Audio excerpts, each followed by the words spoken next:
حمزہ ناصر official Islamic channel کو like subscribe کریں۔ ظاہر ہے کہ جس طرح مرتب اور جلسے اس طرح آج کل ہوتے ہیں، دور رسالت مآب میں اس طرح کا تو رواج تھا ہی نہیں۔ اب جتنے بھی مسالک اور مذاہب کے اندر ہوتے ہیں، پروگرام ہیں، جلسے ہیں، تقریبات ہیں، جلوس ہیں،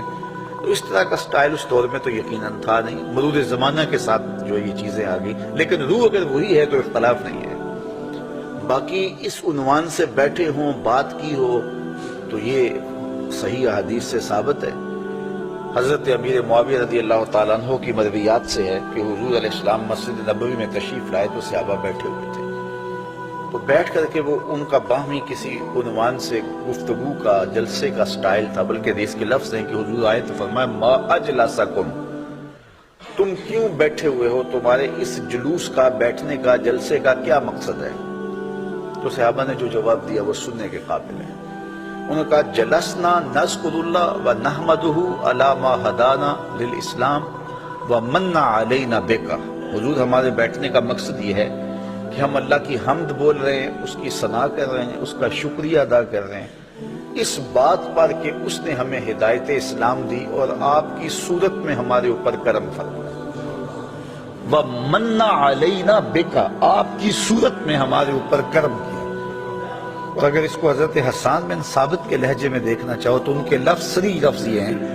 مَنَّ عَلَيْنَا رَبُّنَا أَن بَعَثَ فِينَا مُحَمَّدًا صلی اللہ علیہ وسلم، ہمارے رب نے ہمارے اوپر احسان کیا ہے کہ محمد عربی عطا کر دی۔ اور اگر اس کا اردو میں منظوم ترجمہ چاہو تو یہی ترجمہ ہوگا فضل رب العلا، اور کیا چاہیے، مل گئے مصطفیٰ، اور کیا چاہیے۔ من علینا ربنا ام بعث فینا محمد، انہوں نے کہا کہ ہم اس پر اللہ کا شکریہ ادا کر رہے ہیں کہ اللہ نے آپ کی صورت میں ہمارے اوپر احسان کیا ہے۔ جب صحابہ نے یہ بات کہی تو حضور مسکرا کے گزر جاتے، کہتے کہ اچھا کام ہے، اور اگر اچھا نہیں تھا تو روک دیتے، لیکن حضور فرمایا کیا صحابہ تم اس بات پہ قسم اٹھا سکتے ہو کہ اسی لیے بیٹھے ہو؟ تو صحابہ کو حیرت تو ہوئی ہوگی کہ اس بات پر قسم لینے کا کیا مقصد ہے، لیکن حضور نے کہا تو انہوں نے برجستہ عرض کی حضور ہم اللہ کی قسم اٹھا کے کہتے ہیں اسی لیے بیٹھے ہو۔ حضور نے باقاعدہ حدیث میں آتا ہے، مسلم کی روایت ہے، سنن نسائی میں ہے، باقی کتب حدیث میں ہے، حضور علیہ السلام نے ان سے قسم مانگی، مجھے قسم دو کہ تم اسی لیے بیٹھے ہوئے ہو۔ صحابہ نے عرض کی حضور ہم اللہ کی قسم اٹھا کے کہتے ہیں ہم اسی لیے بیٹھے ہیں۔ تو حضور نے قسم مانگی ان سے، اور انہوں نے سب نے باقاعدہ قسم دی، ہم اللہ کی قسم اٹھاتے ہیں،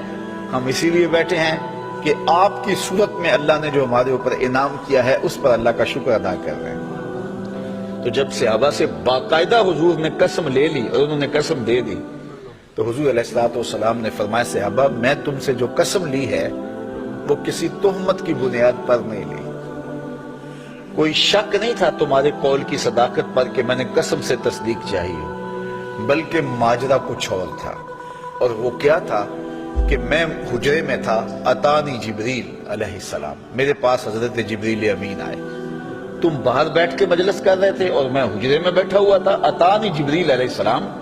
اور میرے پاس جبریل امین آئے، فاخبرنی ان اللہ یباہی بکم الملائکہ، مجھے جبریل نے آ کے خبر دی اے صحابہ تمہارے اس عمل پر اللہ فرشتوں میں فخر کر رہا ہے، تمہارے اس عمل پر، فاخبرنی ان اللہ یباہی بکم الملائکہ، تمہارے اس عمل پر اللہ فرشتوں میں ناز کر رہا ہے، فرشتوں میں فخر کر رہا ہے کہ میں نے ان کو ایک نعمت دی تھی، کتنے قدردان ہیں کہ اب بھی بیٹھ کے اس کا شکریہ ادا کر رہے ہیں۔ اللہ اکبر۔ تو مجھے بتائیے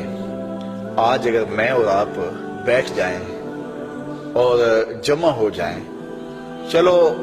بیٹھنے کی جگہ پر چراغاں بھی کر لیں، نیچے اچھی چٹائیاں بھی بچھا لیں، اب اتنی آوازیں نہیں ہیں کہ زور سے بول کر آخری شخص تک آواز پہنچائی جائے، چلو سہولت کے لیے لاؤڈ سپیکر بھی لگا لیں، کوئی دور و نزدیک سے لوگ آئے ہیں ان کے لیے کوئی کھانے کا، شیرینی کا انتظام بھی کر لیں، تو اس میں کیا قباحت ہوگی؟ یہ کیا بالکل اسی مجلس کا تسلسل دکھائی نہیں دیتا؟ ہاں اگر ضد ہے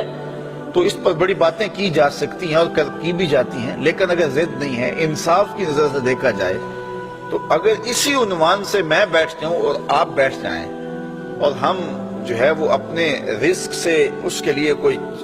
دوستوں کے لیے اہتمام بھی کھانے کا کر لیں اور حضور علیہ السلام کی سیرت کو عنوان چھیڑ لیں، فضائل و مناقب کی باتیں کر لیں، تو اس میں کوئی قباحت نہیں ہوگی۔